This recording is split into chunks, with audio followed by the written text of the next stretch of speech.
Dalam nama Bapa dan Putra dan Roh Kudus. Amin. Shalom, berjumpa lagi di podcast Seko. Topik kita pada kali ini adalah tentang kesehatan mental. Tentunya kita sudah menghadirkan seorang psikolog. Nah, kita akan sama-sama mengenal siapakah sosok psikolog ini.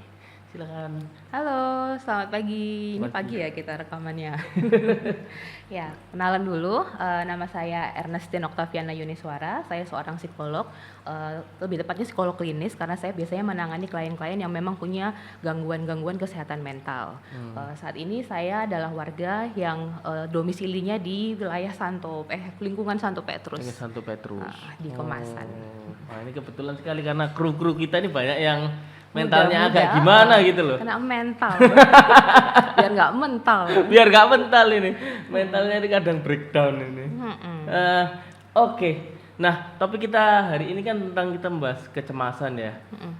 Kalau kita lihat akhir-akhir ini kan banyak hal-hal terkait dengan perang secara global, betul.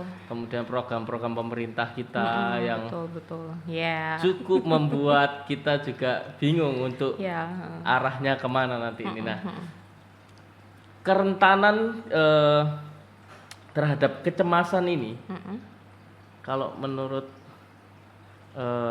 panggilnya apa ini? Oh, saya bisa klien-klien saya bisa manggil saya Kak Ernest. Kak Ernest, iya. Menurut Kak Ernest ini seberapa parah sekarang ini kondisinya? Kecemasan ya. Kecemasan itu. Kondisi-kondisi yang bikin kecemasan seperti itu. Jadi kan memang kita itu sekarang tinggal di era yang banyak isu ya, seperti yang disampaikan sama Mas Adi tadi itu.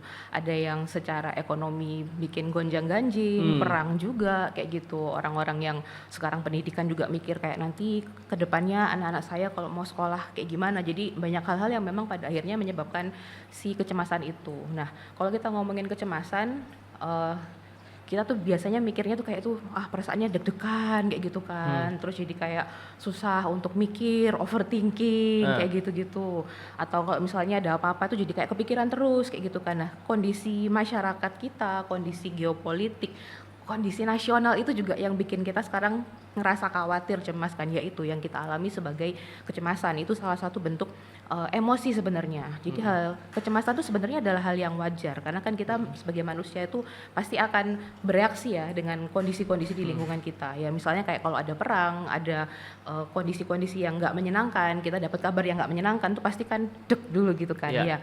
Apa kalau kita ngomong deg itu kan ya itu tadi rasa cemas itu udah habis ini ada kejadian apa nih kayak gitu. Jadi kalau kita ngomongin kecemasan, ya kecemasan itu sebenarnya reaksi yang wajar, normal ketika kita mendengarkan sesuatu yang buat kita itu seperti ancaman gitu. Nah, model reaksinya tuh seperti apa ya tadi? Jadi kayak kepikiran. Anak zaman sekarang ngomongnya overthinking kayak gitu kan. Nah, nggak cuman overthinking aja, ada juga reaksi fisiknya kayak gitu kan. Biasanya orang yang cemas tuh kan kayak jadi tadi deg-degan, tangannya dingin gitu kan, atau kadang-kadang ada yang jadi kayak badannya tegang-tegang, kaku-kaku kayak gitu. Jadi kalau merasakan reaksi-reaksi yang tadi itu berarti adalah reaksi kecemasan. Nah, tapi nggak semua kecemasan tuh sifatnya buruk gitu loh. Jadi ada yang cemasnya yang masih normal, ada yang cemasnya itu yang sudah di atas ambang kewajaran kayak gitu. Ada levelnya ya? Iya, kurang level lebihnya kayak gitu. emosional apa itu namanya? Kayak gitulah. Jadi kalau kita mau ngomongin pakai bahasa awam aja ya kayak gitu. Kecemasan tuh kan bentuk dari emosi ya. Dan emosi itu sebenarnya sesuatu yang sangat tadi normal. Ketika kita nggak ngapa-ngapain tuh ya kita kan nggak akan merasakan reaksi emosi apa-apa ya. Kita happy aja sebenarnya. Jadi happiness atau kebahagiaan itu adalah emosi netral kayak gitu kan. Nah, ketika kita mengalami sesuatu yang negatif, nah baru itu yang kita mulai mikir ini tuh respon apa nih. Nah, ketika mengalami sesuatu yang dianggap sebagai ancaman, biasanya itu yang kita akan mulai mikir tentang kecemasan itu tadi gitu. Nah, jadi kecemasan tadi itu ketika kita ada hal yang dianggap sebagai ancaman gitu. Nah, tadi ada yang masih normal, ada yang sudah di atas ambang kewajaran. Normal tuh misalnya kayak kita mau ulangan nih gitu kan, besok ada ulangan, terus deg-degan, nanti bisa nggak ya ngerjain soal-soalnya kayak gitu. Atau misalnya akan presentasi, nanti ngomongnya salah nggak ya, nah misalnya kayak hari ini saya mau podcast, nanti salah nggak ya ngomong, bisa nggak ya jawab pertanyaannya Mas Adi kayak gitu. Jadi itu hal-hal yang masih normal. Nah, jadi nggak normalnya itu adalah ketika daripada benar-benar mencari solusinya, akhirnya mending nggak usah lah mending nggak usah ikut podcast daripada nanti salah jawab kayak gitu, atau aduh daripada nanti salah semua jawabannya, mending aku nggak usah masuk sekolah, nggak usah ikut ulangan kayak gitu kan. Nah itu yang bentuk-bentuk kecemasan yang sudah mengarah ke tidak wajar karena kan tidak dihadapi kecemasannya. Kurang lebih kayak gitu sih Mas Adi. Oke. Jadi kalau menurut Kak Ernest ini secara tingkat kecemasan masyarakat kita itu masih dalam tahap normal, medium, atau sudah tinggi? Kalau ngomongin masyarakat itu hal yang lebih luas lagi ya. Luas lagi. Kayak gitu. Tapi kalau misalnya kita melihat dengan kondisi masyarakat, berita-berita yang seperti itu, apalagi kena paparan medsos. Betul. Itu kan sangat berpengaruh sekali. Jadi wajar kalau kita akhirnya mengalami kecemasan tadi. Jadi kecemasan itu adalah respon yang normal gitu ya. Nah tadi jadi nggak normal ketika udah wis nggak usah ngapa-ngapain lah, nggak usah kerja karena pasti bakalan nanti kena apa-apa gitu. Ngapain kerja nanti kok bakalan di PHK juga kayak gitu kan. Ngapain berbuat baik karena nanti pada akhirnya bakalan kena apa-apa juga. Jadi akhirnya malah menghindar, tidak benar-benar menghadapi si kecemasannya itu. Oke, ada dua hal yang saya tangkap ini, ada tentang bagaimana kita berpikir dan tentang kecemasan itu sendiri. Nah, mana yang sebetulnya lebih dahulu itu? Pemikiran kita yang membuat cemas atau cemas yang membuat kita berpikir? Nah, ini menarik nih. Itu pun adalah bahasan pertama ketika kita belajar psikologi umum tentang kecemasan kayak gitu kan. Selalu ada teori-teori memperdebatkan yang mana dulu nih, ada ancamannya dulu kah atau pikiran tentang ancaman dulu nih kayak gitu. Jadi selalu yang seperti itu yang diperdebatkan oleh bapak-bapak psikolog dari zaman dulu itu. Nah, di sisi lain kalau kita ngomongin kecemasan itu sebenarnya sifatnya adalah sangat subjektif, tergantung orang yang mengalami kecemasannya. Kayak gitu, dan itu juga suatu respon belajar. Misalnya nih orang yang nggak pernah mengalami pengalaman yang tidak menyenangkan, jadi kan dia akan nyantai-nyantai aja kayak gitu kan. Misalnya nih ada anak TK kayak gitu, terus disuruh maju untuk nyanyi, ayo dek nyanyi gitu. Kalau di rumah dia sering dikeploi gitu ya, pinter nyanyi. Jadi ketika dia diajak nyanyi sama gurunya, dia akan merasa happy. Oh nanti teman-temanku bakalan happy juga nih lihat aku nyanyi kayak gitu. Tapi kalau misalnya dia pernah di rumah mau nyoba nyanyi, halah dek gak usah nyanyi, suaramu elek kayak gitu kan. Nah, akhirnya dia muncul kecemasan ya kan ketika mau diajak menyanyi sama gurunya, ayo dek nyanyi di depan. Nah tadi jadi kecemasan itu adalah sesuatu yang dipelajari. Jadi apakah yang muncul itu ancamannya dulu atau pikirannya dulu, tergantung situasinya kayak gitu kan. Bisa dua-duanya. Betul. Artinya. Nah kayak tadi kalau misalnya si anak yang merasa cemas ketika diajak gurunya untuk nyanyi karena di rumahnya sudah pernah diilokno gitu ya, halah dek gak usah nyanyi, suaramu elek gitu kan. Nah akhirnya ketika ada ajakan lagi untuk menyanyi ke depannya, dia udah mikir nih kan, karena dia udah belajar respon. Oh nanti aku diilokno sama guruku, nanti aku diilokno sama teman-temanku, mending gak usah. Akhirnya dia jadi cemas kalau mau menyanyi kayak gitu. Jadi kecemasan itu adalah respon yang dipelajari. Apakah yang muncul itu ancamannya dulu atau pikirannya dulu? Bisa dua-duanya. Oke, berarti bisa karena pikiran itu cemas, kemudian dari cemas itu juga menyebabkan pikiran juga. Betul, jadi ada hubungannya. Jadi kayak akhirnya kayak lingkaran setan. Gara-gara kita cemas akhirnya mikirin overthinking terus. Overthinking bikin cemas juga kayak gitu. Nah, apakah dari kecemasan ini yang mungkin disebabkan oleh atau menyebabkan overthinking ini juga akan mempengaruhi perilaku dari seseorang? Iya banget gitu. Jadi kalau biasanya saya menjelaskan ke klien-klien ya, banyak anak-anak muda Gen Z zaman sekarang itu yang datang ke saya tuh keluhannya untuk kecemasan kayak gitu kan. Nah kecemasannya itu biasanya sifatnya masih overthinking gitu. Nah kalau kita ngomongin overthinking itu ada rumusnya. Overthinking itu sama dengan asumsi ditambah antisipasi. Coba kalau kita mikir deh apa ngomongin overthinking, biasanya kan selalu kayak aduh nanti ya opo yo gitu kan. Biasanya kan pola-polanya seperti itu. Misalnya kayak mau nembak, aduh ya opo yo lek aku ditolak kayak gitu kan. Atau misalnya kayak mau presentasi, aduh ya opo yo lek misalnya aku salah ngomong kayak gitu. Jadi selalu berupa what if gitu kan. Nantinya seperti apa. Nah, bisa mikir nantinya seperti apa tuh karena sudah ada pengalaman sebelumnya tadi kan. Misalnya tadi ketika nembak pernah ditolak, ketika presentasi pernah salah ngomong, ketika menjawab pertanyaan pernah salah juga kayak gitu. Jadi sudah ada pengalaman di masa sebelumnya. Nah akhirnya dia mengantisipasi pengalaman itu supaya nggak kejadian lagi kayak gitu kan. Nah tapi antisipasinya ini ada yang macam-macam. Ada yang akhirnya ya udah aku tak belajar supaya aku bisa menjawab pertanyaan dengan baik. Tapi yang efeknya negatif adalah ketika dia mengantisipasinya dengan nggak ngapa-ngapain gitu. Iya. Mending daripada aku Mending ditolak, enggak, iya. mending nggak usah wes gitu. Aku kalau disuruh presentasi mending konco aku aja yang presentasi kayak gitu. Nah itu yang jadi sesuatu yang kurang baik gitu kan, karena akhirnya memberikan dampak negatif ke dia sendiri seperti itu. Oke, berarti dari orang yang khawatir ini pada akhirnya menterumus itu kan dihadapkan oleh dua pilihan ya. Di dalam pikirannya itu mau jalan yang positif atau mau jalan yang negatif. Kalau yang positif oke lah, sudah oke kita. Nah, kalau yang orang ini dengan kecemasan ini memilih jalan yang negatif, apakah ada ukurannya untuk memberikan warning kepada orang tersebut itu, kamu keterlaluan ini sudah terlalu kecemasanmu, kamu berlebihan dan sebagainya, itu apakah ada kayak gitu? Ada. Jadi kecemasan itu akarnya adalah penghindaran gitu kan. Ketika kita cemas tuh biasanya kita nggak akan mau kan menghadapi apa yang kita takutkan tadi. Jadi misalnya kayak, "Duh, aku takut disuruh nyanyi nanti diilokno, nanti aku nyanyinya nggak bagus," gitu kan. Jadi akhirnya dia menghindar, "Wis aku nggak usah nyanyi aja," kayak gitu kan. Jadi akhirnya dia menghindar. Nah, menghindar ini kalau terus-terusan terjadi kan pada akhirnya nanti jadi sesuatu yang negatif ya. Jadi nggak ada kesempatan belajar. Kalau dia nggak pernah benar-benar menghadapi kecemasannya kan ya nggak akan berkembang juga kan, kayak gitu. Dan akhirnya karena dia nggak pernah benar-benar mencoba untuk menghadapi hal yang bikin dia khawatir tadi itu, semakin lama semakin nggak percaya diri karena kan sebelumnya sudah pernah ada pengalaman yang bikin nggak nyaman tadi tuh. Akhirnya jadi semakin nggak pede, semakin menarik diri, semakin membatasi aktivitas-aktivitasnya dia sehari-hari. Nah itu yang akhirnya jadi dampak negatif dari ketika memilih hal yang negatif tadi kan, tidak dihadapi seperti itu. Dan itu kan dampaknya bisa macam-macam ya. Ada yang tadi mungkin yang sederhana adalah dia akhirnya menghindar. Mungkin juga dampaknya dia akhirnya mengadili dirinya sendiri. Menarik diri kemudian juga bisa dampaknya, koreksi saya kalau saya salah ya.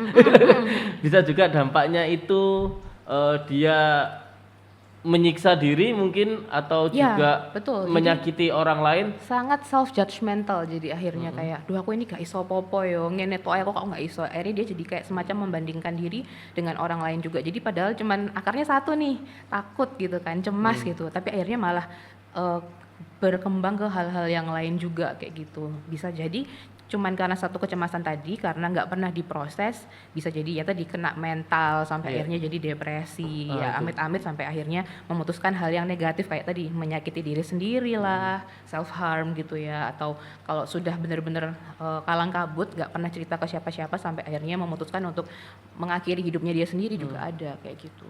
Nah, dampak-dampak aktivitas yang seperti ini yang harus diperhatikan oleh orang-orang di sekelilingnya ya, saya kira ya. Betul. Nah itu bentuk support yang bisa dilakukan oleh orang di sekelilingnya ketika menghadapi orang dengan kecemasan normal atau medium atau sangat tinggi itu, apakah ada tipsnya? Nah ini mumpung kita ngomongin tadi ya kecemasan normal, medium, kecemasan tinggi juga kayak gitu. Biasanya ketika di sesi konsultasi itu yang dilakukan juga adalah merasakan emosinya kayak gitu kan. Jadi kalau mau kita lihat emosi itu kan semacam kayak spektrum gitu ya. Spektrum warna. Jadi misalnya dari yang warna hijau, terus kalau agak geser sedikit kuning, terus jadi orange, terus jadi merah kayak gitu kan. Jadi kalau kecemasannya masih oke itu yang di warna hijau gitu kan. Kalau kecemasannya udah yang agak menengah itu yang di warna kuning, orange. Kalau udah parah banget itu yang warna merah seperti itu kan. Nah, kita sebagai orang awam ya pastinya kan akan nggak tahu ini orang sebenarnya kenapa sih kayak gitu. Paling ya kalau misalnya dia benar-benar menunjukkan reaksi fisik ya kayak tangannya jadi kayak dia kayak gorak terus gitu kan karena gelisah kayak gitu kan. Tapi kalau udah parah banget biasanya malah nggak kelihatan apa-apa tapi tadi menarik diri, menutup diri, jadi orang yang diam kayak gitu kan. Nah jadi kita sebagai orang-orang yang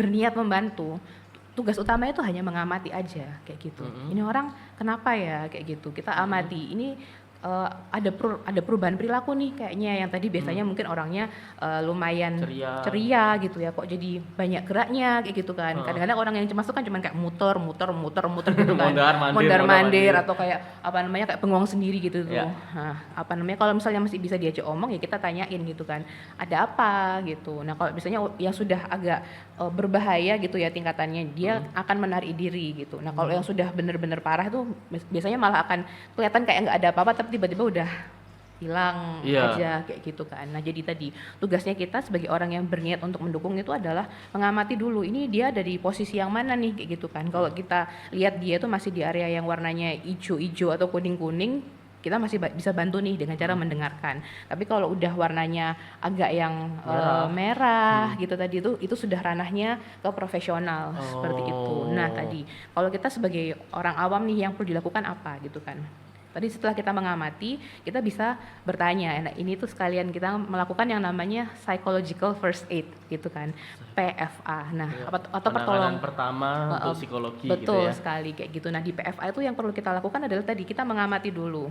Kita mengamati terus kita dengarkan dia ini butuhnya apa sih kayak gitu. Nah, kalau ternyata dia butuhnya itu cuman butuh didengerin aja ya udah kita berikan telinga kita kayak gitu. Kalau ternyata wah ini setelah tak dengerin ternyata dia lebih butuh penanganan yang profesional. Nah, kita akan bantu untuk arahkan ke orang-orang yang memang lebih mampu untuk menangani kayak gitu. Nah, fase yang paling penting itu adalah ketika mendengarkan gitu kan. Nah, mendengarkannya itu kita perlu non judgmental. Seringnya itu kan gitu, halah ngono tok ae lapus awakmu. Saya Sering banget. kan kayaknya banyak tuh yang ketika curhat ke temannya atau dengerin teman kayak kocak. gitu, halah ngono tok ae lapus yang mau pikiri kayak gitu Iya. kan. Jadi akhirnya itu yang bikin orang-orang tuh jadi enggan untuk untuk cerita. bercerita Oh, oke. gitu. Makanya kan lagi-lagi tidak bercerita itu kan ya gara-gara itu kan nanti tambah dijudge kayak gitu. Atau kalaupun nggak dijudge kayak halah ngono tok ae apa namanya mungkin ada bentuk lain misalnya jadi kayak adu nasib. Misalnya kayak biasanya terjadi tuh Oke, ketika iya benar. ketika cerita ke orang yang sudah lebih senior misalnya, zamannya ibu dulu tuh lo nggak kayak Lebih. gitu juga, tapi kamu kok lelah kayak gitu kan. Jadi Ah. akhirnya dia semakin menarik diri juga, nggak mau Oke. cerita ke teman karena kalau di teman, halah ngono tok ae, cerita ke orang tua, zamannya bapak ibu dulu kayak gitu. Jadi semakin merasa kesepian kan dia kayak gitu. Jadi sebenarnya yang perlu dilakukan adalah dengerin aja tanpa memberikan judgement. Jadi kayak bener-bener kita mendengarkan purely untuk mendengarkan. Seringnya adalah orang awam itu ketika mendengarkan dia tuh berusaha untuk ngasih solusi. Padahal belum tentu juga orang yang Butuh solusi. orang itu butuh solusi. Paling cuman kayak butuh didengerin aja gitu kan. Sebenarnya kita dengan cerita aja tuh sudah mengurangi beban kayak gitu. Oke, ini menarik. Saya juga memiliki masalah dengan hal itu. Oh. Karena apa ya? Kompleks kan hal seperti itu kan. Ketika kita cuma mendengarkan itu dibilang, "Loh, terus kok nggak respon sama sekali?" Iya. Tapi ketika kita merespon, bisa itu tadi, oh saat itu tidak membutuhkan responnya. Nah. Mungkin ada tips bagaimana caranya menjadi pendengar yang baik. Mungkin ada yang baik dan benar. Ya, jadi ketika kita mau mendengarkan, ketika ada orang yang sepertinya butuh bantuan dan kita berniat untuk mendengarkan gitu ya, kita tanya dulu, kamu butuh didengerin tok ta? Atau kamu butuh tak kasih solusi juga gitu kan. Jadi akhirnya kita memenuhi kebutuhan si orang ini gitu kan, nggak aku mbok rungokno tok sih kayak Nah, gitu. itu di mana? Tanyanya itu posisinya di mana? Di awal atau di tengah atau di mana? Jadi misalnya kayak kita deketin orang nih ya kayak kok kayak ya awakmu ono opo-opo yo gitu. Kamu kok sepertinya ada masalah kayak gitu. Kamu mau tak cerita ke aku kayak gitu kan. Ya kita kan bisa deketin dulu kayak gitu. Persetujuan dulu ya. Betul, kamu mau tak cerita ke aku kayak gitu. Apakah kamu bersedia aku dengarkan kayak gitu. Nah, terus ketika dia sudah selesai cerita kita tanyain. Nah, kan kamu udah selesai cerita nih. Ini kira-kira kamu butuh tak kasih saran atau cuman butuh tak dengerin aja. Nah, jadi akhirnya ada terakhir. komunikasi dan konfirmasi gitu. Oh, saya telat kayaknya tahu ini. Kan better late than never Iya, ya bener, Mas bener. Adi ya. Karena kemungkinan akan terjadi kembali. Nah, selain daripada lingkungan sekitar yang harus dalam tanda kutip peka ya, memiliki kepekaan terhadap orang-orang dengan kecemasan tertentu tadi, apakah agama dalam hal ini keimanan itu dapat menjadi salah satu penolong bagi orang-orang seperti ini? Tentu saja bisa. Nah, sayangnya masih ada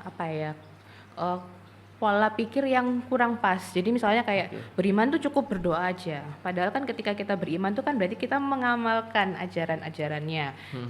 Kalau di gereja Katolik kan berarti kita juga ikut pelayanan, kita juga ikut aktivitas-aktivitas di lingkungan misalnya, atau kita juga ikut mengamalkan ajaran agama itu entah dengan bersedekah, ikut komunitas dan lain-lain kayak gitu kan. Jadi beriman itu idealnya nggak cuma berdoa. Nah, salahnya adalah ketika nganggap kayak ya kan kamu punya iman, berdoa aja. Jadi nggak bisa. Orang dengan isu-isu kesehatan mental tuh cuma dibilang kurang berdoa gitu. Seringnya kan seperti itu kan. Tinggal berdoa aja. Nah, padahal ketika kita berdoa, kita beriman tuh kan berarti kita selain berdoa, kita juga mengamalkan ajarannya kayak gitu kan. Di sisi lain berarti ketika kita mengamalkan ajarannya, ketika berdoa, kita juga berikhtiar gitu. Oh, kalau aku butuh untuk feeling better, merasa lebih baik, berarti aku perlu nih ngobrol sama orang lain yang lebih paham. Entah ngobrol sama romo, ngobrol sama ketua lingkungan, ngobrol sama orang-orang yang dianggap lebih mumpuni, atau ke psikolog juga kayak gitu. Jadi hal-hal yang seperti itu yang juga perlu diperhatikan. Nah, di sisi lain menariknya ada penelitiannya juga ya, orang-orang yang beriman, orang-orang yang beragama gitu, itu memang well-beingnya lebih bagus, lebih sejahtera secara emosional dan mental. Kenapa ya? Karena tadi mereka nggak cuman beriman aja, karena biasanya mereka orang-orang yang memang imannya itu oke, mereka juga akan terlibat di kegiatan-kegiatan lingkungan, di wilayah gitu. Jadi akhirnya mereka punya support circle gitu kan, punya orang-orang di sekitar yang akan bisa dengerin ceritanya dia, kalau dia ada masalah bisa memberikan bantuan gitu. Jadi iman dan kesehatan mental tuh bisa banget berjalan beriringan. Jadi nggak bisa cuman kayak ya wis pokoknya awakmu kudu sembahyang sing rajin kok di ewang yang Mbak Gusti Yesus. Nah, tapi kalau kita nggak ada ikhtiar juga, kayak tidak diceritakan permasalahannya, tidak meminta dukungan yang dibutuhkan, ya akhirnya masalahnya cuma muter-muter di sini aja. Tapi di sisi lain kalau kita berdoa itu pun itu kan juga sudah cara kita berkomunikasi secara spiritual gitu kan. Jadi buat orang-orang yang tadi laki-laki tidak bercerita kayak gitu tuh sebenarnya dengan berdoa aja itu sudah bisa mengurangi beban gitu kan. Karena ketika tadi misalnya halal aku liat koncoku tak ceritani kok dia ngomong ini jadi udah kebayang judgementnya duluan kayak gitu kan. Tapi ketika kita cerita sama Tuhan kan kita bisa cerita tanpa filter gitu kan, nggak akan perlu takut dijudge juga gitu. Dan kadang-kadang dengan kita ngomong, kita menceritakan permasalahannya itu kadang-kadang udah kepikiran juga, oh ternyata solusinya sepertinya yang perlu dilakukan ini ya, kayak gitu. Bercerita aja itu sudah cukup untuk bisa mencari problem solvingnya. Iya. Gitu. Berarti ini secara gak langsung boleh nggak kalau saya mengatakan bahwa sebetulnya pimpinan-pimpinan atau ketua-ketua lingkungan kita atau ketua-ketua seksi kita ini juga perlu belajar tentang paling nggak psikologi PFA tadi tentang itu. PFA ini tadi ya. Betul. Nah, ini mungkin nanti ke depan bisa diadakan seminar ini untuk PFA ini, sehingga nanti ya yang terutama kru-kru dari podcast ini, konsos ini bisa ada yang menjadi tempat cerita ini mungkin ya kan. Saya juga harus belajar ini tentang hal-hal itu supaya ngobrolnya juga mungkin lebih enak. Bisa ya jadi kan? namanya konselor sebaya gitu kan. Jadi Konselor sebaya. jadi misalnya kayak kalau bapak-bapak ya ceritanya ke bapak-bapak juga, ibu-ibu ceritanya ke ibu-ibu juga, anak-anak remaja ya ceritanya ke anak-anak remaja juga. Jadi biar bisa sesuai tahapan permasalahannya itu, karena kan setiap tahapan perkembangan itu juga beda-beda permasalahannya. Jadi kayak misalnya kalau anak yang remaja cerita ke bapak-bapak tadi takutnya jadi nggak nyambung, udah takut bakalan dijudge duluan kayak gitu kan. Tapi kalau ngobrolnya sama yang sebaya yang sudah terlatih untuk bisa melakukan PFA tadi itu akan lebih enak juga komunikasinya. Jadi itu kayak bener-bener pertolongan pertama banget. Biasanya kalau udah cerita aja tuh udah lebih lega kayak gitu kan. Oke, tadi mungkin bisa kita perdalam tentang ininya ya, tadi kan disampaikan bahwa orang yang religius itu punya kesehatan mental yang lebih baik. Nah itu mungkin ada penjelasan lebih lanjutnya itu. Ya, nah, itu kan kita di Katolik kan tahu yang tentang iman, harapan, kasih itu kan. Jadi ketika orang-orang itu beriman, biasanya memang mereka tuh lebih punya harapan yang besar. Mereka orang-orangnya lebih optimis dibandingkan sama orang-orang yang tidak mengakui keimanan tertentu seperti itu. Karena akhirnya mereka nggak punya harapan kan, mau menggantungkan permasalahan hidupnya sama siapa kayak gitu. Sementara kalau dia punya Tuhan, berarti kan dia punya harapan nih, wah aku bisa ada sesuatu, ada Tuhanku yang punya kemampuan yang lebih besar, gitu ya? betul, ada kekuatan yang lebih besar dari aku. Jadi ketika aku ada masalah, aku bisa menggantungkan harapanku ke Tuhanku kayak gitu kan. Nah, jadi itulah kenapa orang-orang yang punya iman biasanya lebih punya harapan, lebih punya optimisme kayak gitu. Tapi tadi kalau masalahnya datang bertubi-tubi, akhirnya kan pasti suatu saat juga manusia tetap akan butuh bantuan juga. Dan gak heran juga ketika orang beriman tuh tetap bisa kayak menyalah-nyalahkan Tuhan ya, karena kan kita tetap manusia ya gitu. Dan pun Yesus pun juga pernah cemas kan sebelum disalibkan di Taman Getsemani kan itu juga sebenarnya reaksi kecemasan, makanya dia kan berdoa sampai menangis darah kayak gitu. Itu kan juga sebenarnya reaksi yang sangat manusiawi karena kan Yesus sendiri kan juga pernah menjadi manusia seperti itu. Jadi kecemasan itu adalah hal yang wajar manusiawi. Nah, dengan adanya iman tadi kan kita punya Tuhan, kita lebih punya harapan, lebih punya optimisme kalau semua ini akan indah pada waktunya seperti itu. Dan juga tadi karena dia berkomunitas, punya lingkungan sosial yang membantu, akhirnya itu juga membuat dia ngerasa aku nggak sendirian nih dalam situasi ini gitu. Itu berarti menjadi poin juga ya tentang harapan ini ya. Betul. Berarti dengan kita misalkan tadi contohnya orang tua yang just anaknya nggak bisa nyanyi dan sebagainya itu menutup harapan itu yang menyebabkan anak itu memiliki kecemasan ketika dia mau menjalani sesuatu yang diragukan orang lain kepada dirinya. Betul. Wah itu berat sekali ya, dan itu kalau biasanya untuk kliennya itu di usia-usia apa Kak? Kalau saya psikolog klinis untuk usia dewasa awal gitu, jadi Dewasa. ya kebanyakan Gen Z kayak gitu kan, atau milenial yang seumuran saya juga kayak gitu. Oke.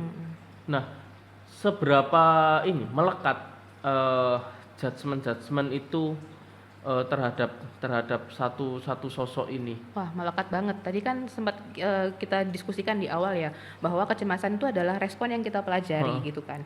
Nah, orang tuanya bisa jadi judgmental juga, itu kan belajar dari orang tuanya.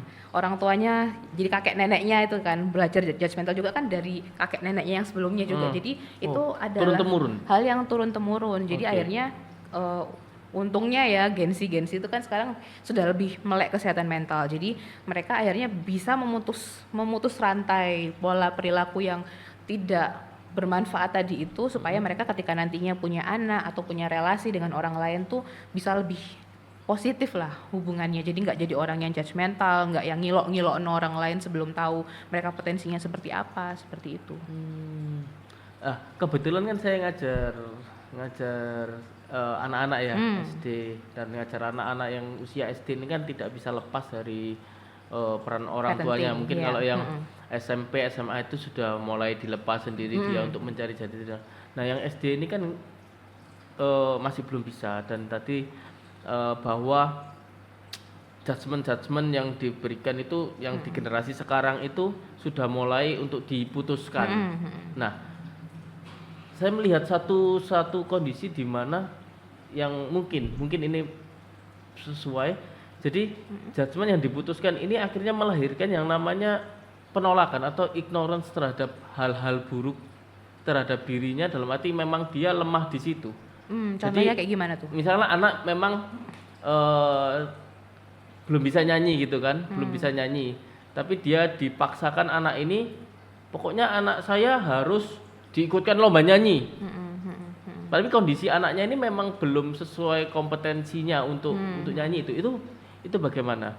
Kalau yang seperti itu kan belum tentu juga itu efek dari memutuskan rantai parenting yang kurang baik tadi itu. Justru bisa jadi malah bentuk orang tuanya itu memproyeksikan, istilahnya itu kayak aku dulu tuh nggak bisa nyanyi loh, anakku harus bisa nyanyi, anakku harus pede kayak gitu. Itu isu yang lain lagi. Jadi akhirnya ketika di masa lalu si orang tuanya ini tuh belum bisa meraih itu, ketika punya anak, putwisoy kayak anakku kayak gitu. Iya.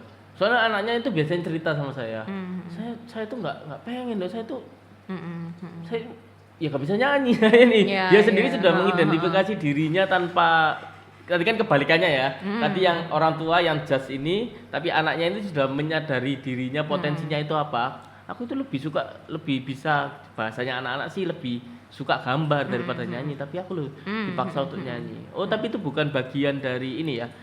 Bagian dari memutuskan judgement negatif dari yang secara turun-temurun tadi, bukan ya? Nah, itu justru jadi toxic positivity. Bisa, kamu tuh pasti bisa, cobaan dulu lah. Jadi akhirnya malah menciptakan generasi yang punya isu kesehatan mental yang lain kayak gitu. Tadi kan kalau kita sempat diskusiin tentang iman, harapan dan kasih kayak gitu ya. Jadi kan orang tuanya punya harapan nih, anakku pasti bisa nih untuk nyanyi kayak gitu kan. Contohnya kayak gitu. Nah, justru aspek yang dilupakan itu adalah kasihnya. Karena kan dengan kita mengasihi si anaknya itu, kita akan menerima anaknya apa adanya kayak gitu kan. Jadi kita akan acceptance. Kalau misalnya anaknya bilang, "Kak Iso mah aku iki wedi dikongkon nyanyi, aku gak iso nyanyi gitu kan. Orang tuanya akan menerima kan kayak iso gitu kan. Biasanya orang tua yang saya lihat itu, yang saya pernah tahu itu yang kayak gitu. Iso, kamu kan nggak bisa, karena prinsip dari orang tua saya itu juga ada begitunya. Berarti prinsipnya adalah yang orang lain bisa, kamu pasti juga bisa. Iya. Kamu juga pasti bisa atau harus bisa gitu. Lah, mateng lah saya harus ke jadi astronot ya, apa ceritanya? Itu Asian parents tuh kayak gitu memang ya.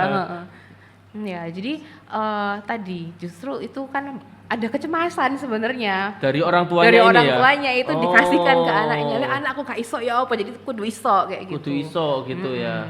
Dan kecemasan itu tidak melihat kondisi dari anaknya ini, dan dampaknya adalah anaknya jadi cemas juga nanti kan gitu. Nanti misalnya orang tuaku gini ke aku gimana, jadi akhirnya malah sudah punya asumsi lagi kan. Lah aku ngene paling orang tuaku ngomong ngene. Malah gitu malah kan. mundur ini kecemasannya, bukan kecemasan pada aku nggak bisa nyanyi, tapi aku dipaksa nyanyi, nanti nyanyiku ya apa, bukan itu ya, tapi lebih mundur ke nanti orang tuaku marah. Nah itu kan mundur kan berarti dia ya.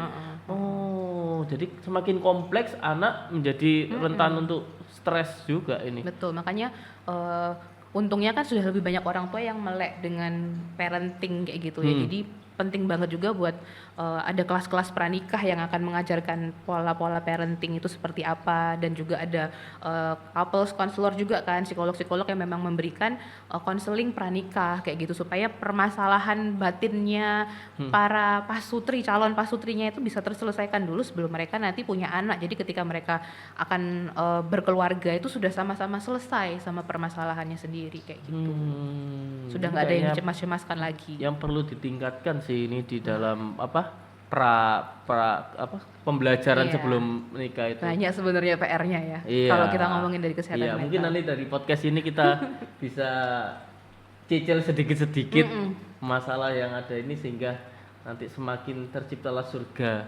Amin. Di dunia ini. Kan memang seperti itu ya, surga di dunia kan ya. Iya. Oke. Nah, apa langkah praktis yang bisa dilakukan saat kecemasan datang untuk diri kita sendiri itu? Tadi kan sudah kita bahas tentang bagaimana lingkungan berperan, sekarang kita secara untuk self personal controlnya kayak gitu ya. gimana? Nah itu menarik karena ketika kita merasa cemas biasanya kita tuh nggak ngerasa punya kontrol tadi kan, lek iki ya opo, lek iku ya opo, karena kita merasa nggak punya kontrol terhadap apa yang akan terjadi pada kita kayak gitu kan. Nah makanya bener banget tadi Mas Adi bilang kayak gimana caranya supaya punya self control. Jadi ingat kalau aku tuh punya badan yang bisa aku kontrol gitu loh. Jadi kayak aku juga punya pikiranku tuh juga sebenarnya bisa aku kelola gitu. Nah, hal yang paling gampang adalah ketika kita overthinking, ketika tadi kita cemas itu kan, wah udah macem-macem kan pikiran-pikiran yang muncul di kepala itu. Jadi tips pertamanya itu adalah bernafas. Karena ketika kita banyak pikiran, otak itu udah overload duluan kayak gitu kan.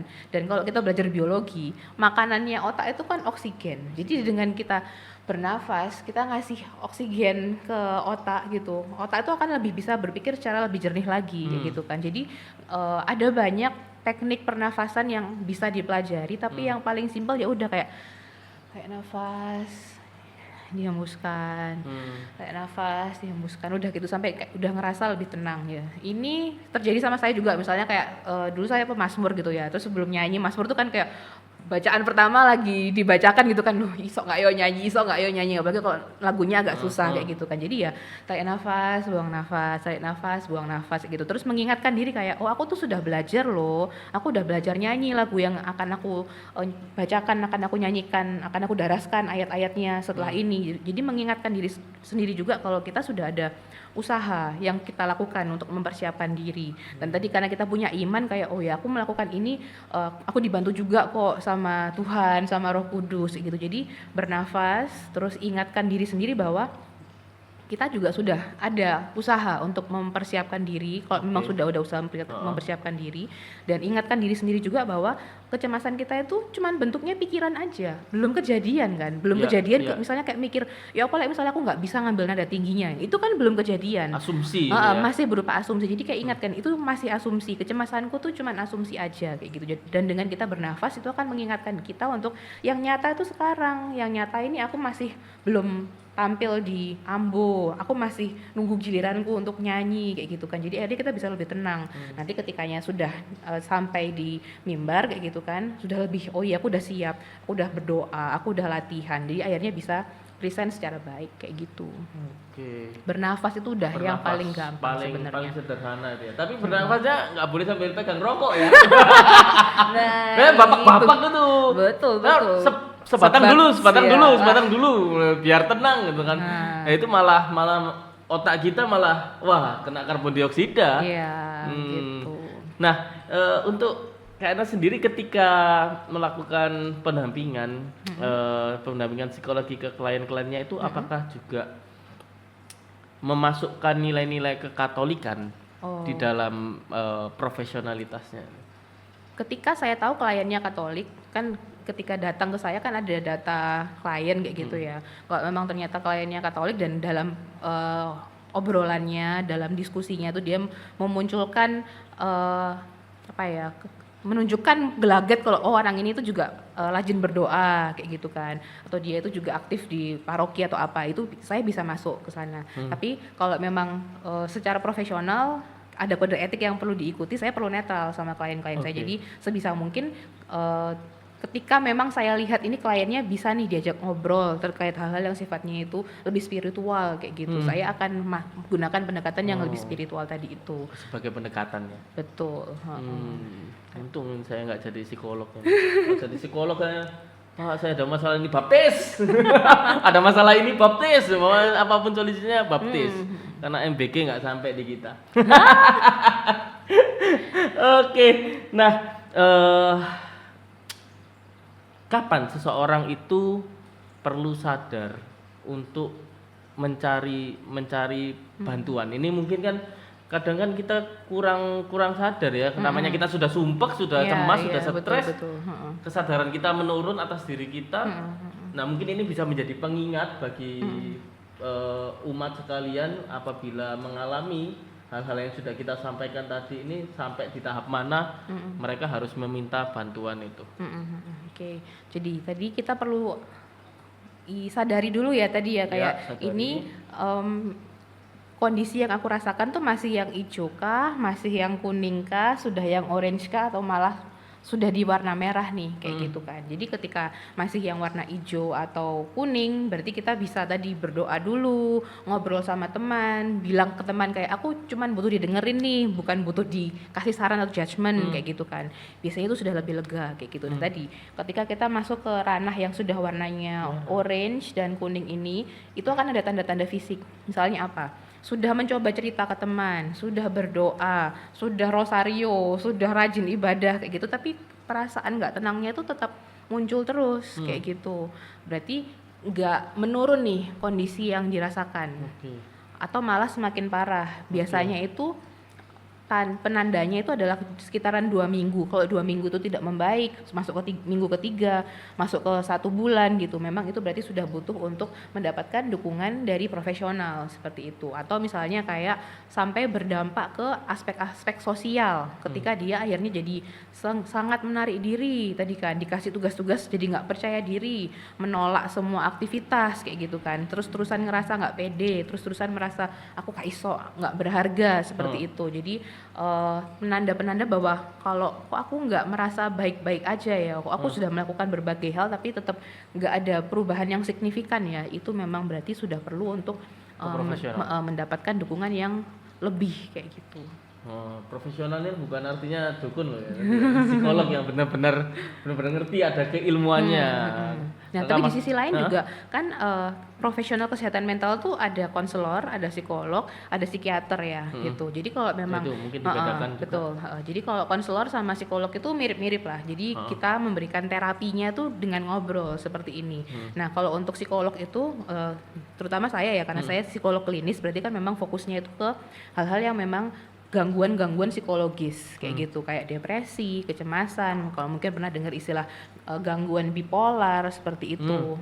Untuk konselor tuh yang biasanya isunya tuh masih lebih ringan kayak gitu. Nah, kalau sudah lebih berat biasanya akan diarahkan untuk ke psikolog. Nah, dari psikolog pun ketika ngelihat wah ini sudah berat sekali nih secara emosional, kayaknya perlu dikontrol, misalnya kayak datang langsung nangis, nggak bisa cerita sama sekali kayak gitu, atau udah mikir mbak aku pengen mati aja kayak gitu tuh. Nah itu perlu diarahkan untuk ke psikiater, karena ke psikiater itu kan memang beliau adalah dokter ya, spesialis kejiwaan, yang mana kalau dokter itu memang sekolahnya ya kedokteran kayak gitu kan, dan dokter itu memang yang dipelajari adalah mengelola fisiknya manusia kayak gitu. Jadi ketika ke dokter akan dibantu untuk mendapatkan obat-obatan yang akan membantu untuk menetralkan hormon-hormon yang bisa bikin stres, Secara hormon-hormon yang biologisnya yang bisa bikin depresi seperti itu. Jadi perlu berjalan beriringan, di beberapa kasus perlu berjalan beriringan antara layanan dari psikolognya dan psikiaternya gitu. Jadi kalau misalnya dari psikiaternya nih udah dikasih obat supaya bisa lebih tenang, supaya bisa lebih mengontrol suasana hatinya,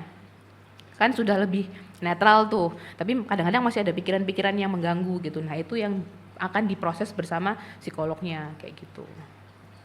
Cukup kompleks sekali. Ya, Jadi begitulah. silakan mengidentifikasi diri masing-masing, butuh ke konselor, psikolog atau psikiater gitu ya. Ya, biasanya kalaupun bingung juga kan nanti datang ke psikiaternya juga bilang, "Oh, ini bisa diproses sama psikolog aja, Mbak." Oh, Kayak gitu. gitu. Dari psikolog pun misalnya kayak ngelihat, "Wah, ini sepertinya butuh dibantu untuk farmakoterapi dulu ya." Akan diarahkan juga ke psikiater. Farmakoterapi. Apa itu? Pengobatan lewat obat, terapi lewat obat. Obat. Oh, oke. Cukup mencerahkan sekali. Jadi kita punya banyak poin di sini, yaitu tentang bagaimana di struktur gereja ini kita memiliki fasilitas. Untuk psikologi kesehatan kita sudah punya, psikologi sepertinya masih belum kita ini kayaknya di sini ya kan? Apa psikolog klinis maksudnya? Iya, kayaknya belum ada deh. Soalnya banyak yang di Komsos kan kelihatan, berarti kan belum terawat dengan baik ini psikologinya. Oke, nah apa pesan bagi mereka yang sedang bergumul dengan kecemasan saat ini? Oke. Kecemasan itu sebenarnya bakalan lewat. Jadi istilahnya tuh kayak bayangin aja tuh angin tadi kan. Pikiran itu sebenarnya tuh sangat menipu gitu kan. Apa yang kita pikirkan tuh belum jadi kenyataan, atau yang kita pikirkan tuh sebenarnya udah berlalu, sudah lewat gitu kan. Jadi yang sering saya sampaikan ke klien-klien itu, ingat bahwa it will pass. Ini tuh bakalan berlalu gitu kan. Dan ketika misalnya ada overthinking, ada kecemasan, anggap aja itu kayak ada angin yang lewat gitu ya. Terus ada daun gitu ya, berguguran kayak gitu. Ini kecemasan kita nih, kita pegang gitu kan. Nah kalau misalnya kita genggam kayak gitu ya, kita akan selamanya merasa cemas gitu kan. Tapi kalau misalnya kita ini kecemasanku, ada angin yang bertiup, terus ya tak lepas ya, kecemasanku kamu pergi dulu ya. Nah itu kita biasanya akan merasa lebih lega. Jadi ingatkan ke diri sendiri, pikiranku tuh hanya berupa asumsi, apa yang aku pikirkan, apa yang aku rasakan tuh akan berlalu, it will pass. Semuanya akan berlalu. Kecemasan jangan digenggam. Kalau jangan kecemasan Anda pasangan kalian ya tetap digenggam ya. Jangan dilepas. Ya bahaya itu nanti ini. berarti perlu diajak ngobrol sama psikolog. Oke, terima kasih Kak Ernest atas informasinya Terima kasih pada hari ini. kembali. Semoga nanti apa yang sudah kita bicarakan ini bisa bermanfaat untuk umat sekalian dan untuk perkembangan gereja. Amin. Oke, Ya, kita semoga- akhiri dengan tanda kemenangan Kristus dalam Bapa, Putra, dan Roh Kudus. Amin. Amin.